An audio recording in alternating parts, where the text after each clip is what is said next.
naftu markay kaa baxday xabaasha lagu geeyo CV-gaaga lagu weydiin soo shaqooyinka CV laydinma weydiiyo mu'ahilaadkaaga shahaadadahaaga iyo waxaad sidato maxaad u malayn marka xabaasha lagu geeyo CV-ga lagu weydiinayo muxuu noqonayaa cidi ku weydiin mayso war magaca reerkaad ka dhalat shahaadadaad sidate maxaad xoola dhaqday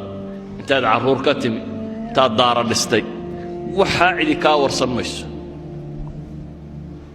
waxaa lagu weydiinayaa as'ila muxadada halkan lagugu soo sheegay oo lagaa rabay inaad ku sugnaato man rabbuk wamaa nabiyuk wamaa diinuk waxaa lagu weydiinayaa su'aalo macruuf oo ah war intaad noolayd yaa kuu rabbi ahaa rabbiga waa kuma yaad caabudi jirtay yaad nolosha ula qasdiday yaa hadafkaagu ahaa inaad raalli ahaanshihiisa caddayso xaqiijisid waxaa lagu weydiinayaa muxuu ahaa dhaqanka iyo mabda'a iyo waxaad rumaysnay diintaa maxay ahayd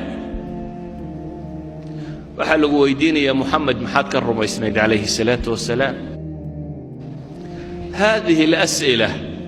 waa as'ilo hadda laynoo sii qadimay waa imtixaan aad haysato su'aalihiisa